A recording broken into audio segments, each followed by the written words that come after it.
Welcome to BFC Live, the daily video and podcast series of Business of Cannabis. BFC Live highlights the companies, brands, people, and trends driving the global cannabis sector. Learn more at businessofcannabis.com. Coming up on BFC Live, Michael LeBlanc. He is from the Retail Council of Canada. They have an event coming up on May 13th, all about cannabis retail. We wanted to have Michael on to talk about that event, talk about Retail Council of Canada's advocacy on behalf of Canadian cannabis retailers. So enjoy this conversation with Michael LeBlanc.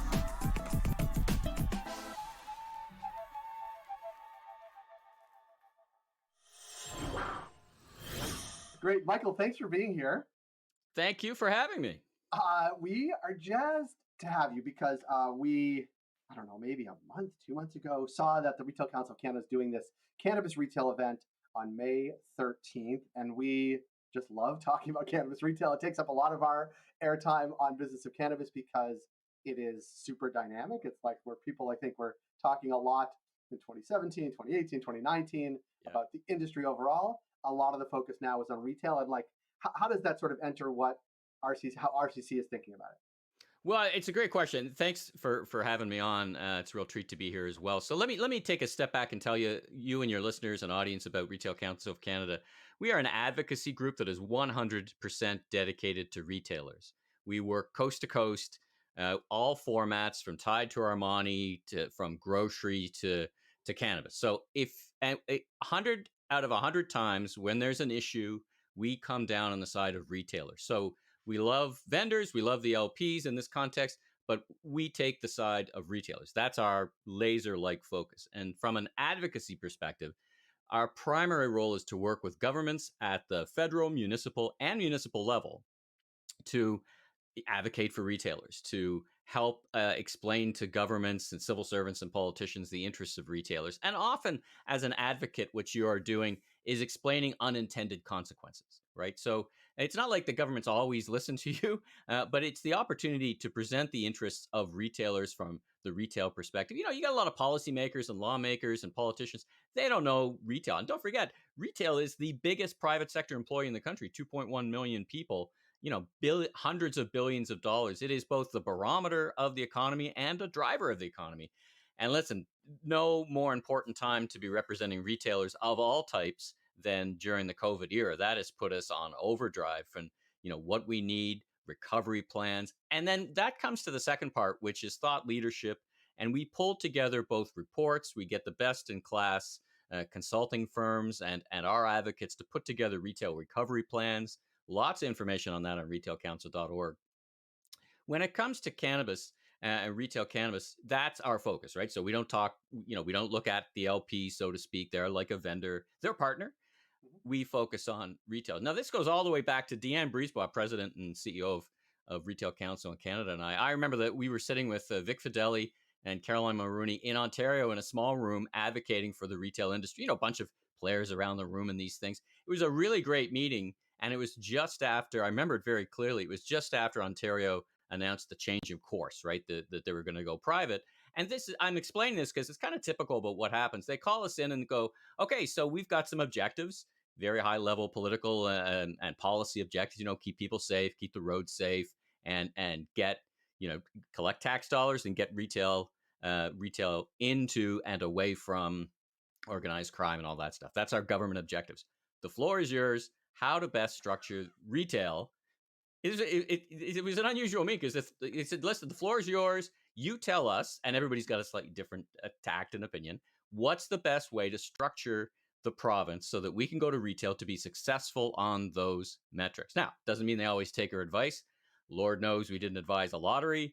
We didn't even know it was coming. You know, so they don't always take our advice, but at the provincial level, we talk to the governments. And then at the federal level, we get involved in the legislation. That's where our real expertise around policy. I mean, the people who are advocates for Retail Council of Canada, they came out of the civil service. They write the law. So when you were talking to Health Canada, we talk to the civil servants and we say, what's your intention? And they say, well, we want this to happen. And we say, well, that's good. We're a little worried. I'll give you an example. We're a little worried about window coverings because we've had experience in other sectors where that is unfortunately could encourage crime. So be careful with that. And we should revisit that. sometimes the die is set, but we should revisit that, and we should look at that from the context of our expertise, and like I said, unintended consequences. We know why it was done, but oh, we didn't think of that. Is that a problem? Yes, it is. Oh, okay, let's consider that. That is the world of advocacy from a thought leadership perspective. This is our third retail cannabis event. Our job one when retail cannabis became legalized was to make sure that all operators of any size, because there's big, lots of small, felt like they were part of our community and welcomed them into the retail community. You're now retailers, and many of the operators, not all, came out of let's call them traditional retailers, from the Canadian Tires of the world, Aritzia's, they came into it from traditional retail, and they're kind of like, oh, okay, good, I've made a transition. You think back a couple of years, right? Making a transition from a big traditional corporate retail into retail cannabis, there's some risk there, in terms of there's great opportunity. Don't get me wrong, but there's some risk there reputationally, so to speak. And what we were first to say is, listen, welcome, come on in, be part of our awards, do all those great things. And that really has set the die for us as an overview of both retail, what we do, and how we get involved in retail cannabis. Yeah, and up until very recently, and I think it's much to the consternation of the cannabis industry, there wasn't, there just weren't a ton, right? Like this has been a ramp up that seems super slow. You talked about, especially in Ontario, the lottery A, lottery B, then open allocation, but amidst COVID. But we're going to come out of COVID.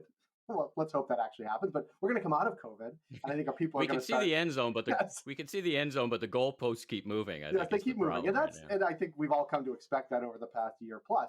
But what I think people will really start to realize when they, well, start to come back to downtown Toronto or get out sort of further afield from where they've been, is that Yeah, cannabis retail in Ontario, especially, has really blossomed and really exploded over yeah, the past year when everybody's been in lockdown, which is, of course, a challenging operating, business operation time. But I think what is yeah. really exciting is like we're over 600 stores now, and I bet last year at this time we were not even at 100. So like it's happened quickly, and amid the most Listen, challenging it was environment hard to ever. imagine. Yeah. This time last year, it's hard to imagine that Ontario would surpass Alberta, for example, in terms of retail stores, right? Alberta, we always saw Alberta as the leading province from a policy perspective, the most cannabis friendly retail Mhm, policy. Other Saskatchewan has some great, distribution mhm, and delivery things, but the model we looked to was often Alberta, but New Brunswick does a great job. Cannabis New Brunswick does a great job. All the provinces in one way, shape, or another. Quebec took their own path, of course, continues to be provincially owned. But you're absolutely right. I mean, we should not, when we talk to governments, and particularly there's some municipalities in the country, Mississauga, that do not yet allow cannabis retail. And we're like, listen, you've got professional operators creating jobs, paying tax dollars, taking up real estate. These are all things you want. And trust me, what I often say about cannabis retailers, I have so much respect for them because their DNA is to operate in uncertainty. The times we've had, no better example of that than being able to open this number of stores and start businesses during the COVID era. Tough, you can get a tougher environment in which to launch operations. So so much respect we have for retail cannabis yeah, it's operators. been you couldn't, if you tried to think up scenarios that were harder to launch a business, you would you this You wouldn't couldn't even make it be up. on your radar. No, you couldn't make this up. You just can't make this. And the back and forth. Listen. We do what we can, right? So you're essential. You went from illegal to to essential in 18 months, and then you're non-essential, and you can't cross the curb. And we're like, hey, governments, there's a piece of legislation that says you can't cross the curb, but they can't do curbside. Oh, we forgot about that. So we were in there talking to the government. So, oh yeah, let's make that tweak. Unintended consequences.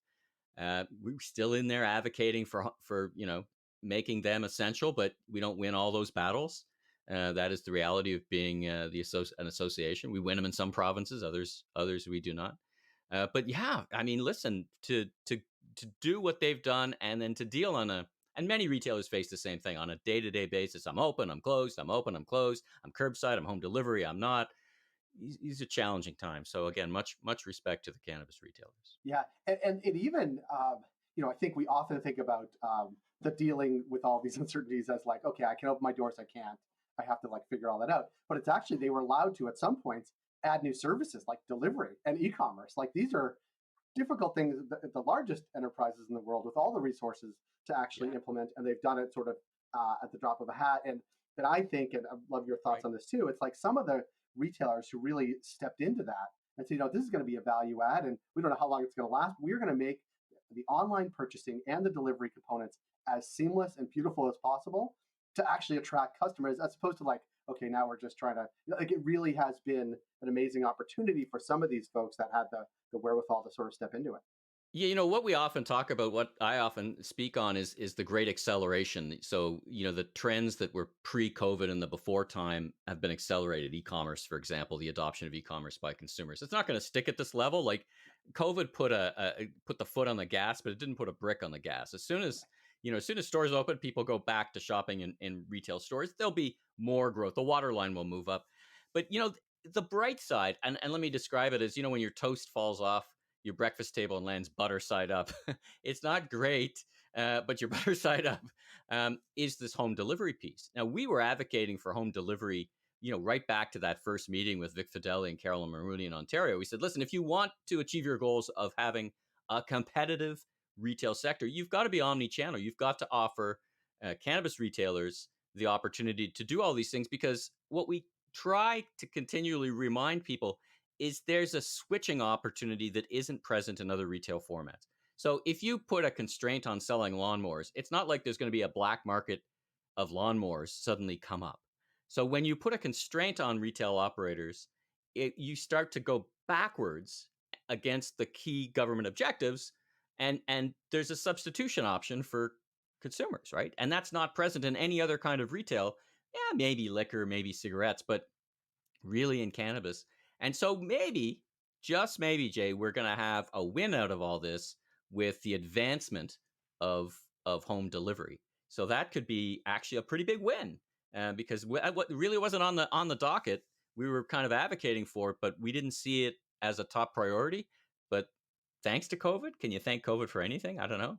Uh, It I got a advanced a new little bit. setup in my basement. Yeah, yeah, no kidding. um, I got a few extra pounds, so there you go. Thank you, COVID. right, well, we can thank them for that. One last thing, because I know on the agenda that the presenting partner is Greenline POS for the event Yeah, on the 13th, an organization and a company that we've been talking to for years. I feel like, even though it's yeah, probably a good chunk of the the founders their lives, because they're relatively young, but really a company so we great. admire a lot because they've been able to really step into this opportunity, Mm, cater to their audience, offer new services and a suite yeah. of opportunities.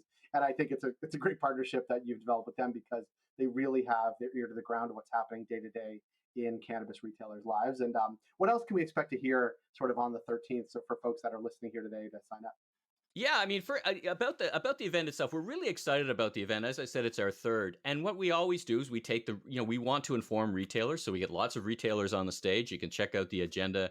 We got retailers from Fire and Flower. We got retailers of all sizes, both indies and major nationals. And what excites me about this event is we're taking a look at all elements: how to understand data, how to understand store design, how to understand what the consumer wants now and post COVID. We're all trying to think about that. What does that look like? How to understand this moving market. I mean, the diff how to work with, and what learnings are we getting from actually retailing the product. I mean, for the first, I don't know, the first, let's call it, phase of cannabis retail, it was, I'll sell whatever I can get my hands on, right? Remember those days? And then it was, okay, there's lots of choice. I don't understand the brands. Their consistency could be better. One day it's this, one day it's that. It's called the same thing. And then it becomes, and you made this point, it becomes competition. Now we're real retailers, but now we can make choices which we weren't able to make before, about what we carry to align that to our brand, right? So when you ask yourself as a retailer, and all retailers now deal with competition, and now we're at that point with cannabis retail, is like, well, someone's probably going to have to drive by 3 other cannabis stores to get to mine. Why would they do that? What's different about me? Do I understand my customers better? Is it a better environment?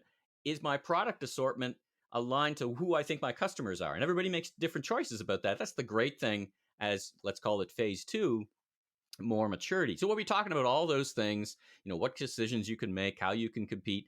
Of course, you've got to compete within a framework of regulations, but so do pharmacies. Like, we have many retailers who are heavily regulated. So we're very accustomed to that. Not all the same regulations. So, we're really looking forward to that. And one of the things, again, this butter side up, toast on the ground thing with these virtual events is, it's a half day forum. Again, it's 1 p.m. on the 13th.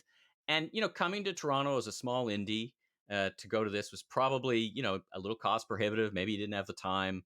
And if you were local, cool.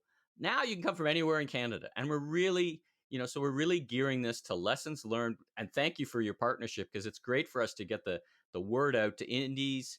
We all know pretty much the big operators, but there's many great indies who started up and we think would really benefit from this kind of discussion. Again, laser focused on retail. If you're a retail cannabis operator anywhere in Canada, this is going to be a great way to spend your afternoon. And listen, it's virtual. You don't have to fly here. Again, you don't get to meet everybody the way we'd all love to meet each other, but the makeup for that is you can sit and get some great thought leadership. I have the pleasure of emceeing for the afternoon, kind of shepherding things along. I'll be doing a fireside interview with Eleanor from Chiaro and Darren from Spirit Leaf. Spirit Leaf. Thank you. Name just popped out of my head. No, I'm just kidding. Yeah. Oh yeah. I've interviewed him a couple of times, and I've had, on my podcast, The Voice of Retail, I've done probably a dozen cannabis retail interviews of all sorts and sizes. Again, because I do two episodes a week, I focus on retail. Welcome. Let's talk about retail. Let's talk about your type of retail. What are your issues? What are your opportunities? How are you different? How are you differentiating yourself? What's your background? Why do you think you can win? These are, let's call them normalized questions about being a retailer that we just love to talk about. And so that's what anyone who attends can expect. And we'll put a link about how to register with a special BFC code in the comments as well. So, Michael, thank you so much. We look forward to seeing you on the 13th. And this is going to be great. Well, listen, it was great to meet you, if not virtually. I think I've been in the same room with you a couple of times, but we've never had the opportunity to meet. It's a real pleasure. And again, thanks for your support, and looking forward to post-COVID when we can be back together again. I love that. I love the optimistic thinking. Thanks so much. We'll talk to you soon. That was Michael LeBlanc of the Retail Council of Canada. If you want to attend the event on May 13th, use BOFC at checkout on the Retail Council of Canada's website, and you'll receive the ticket for $49. If you like this program, please rate us and review us wherever you heard or listened to us.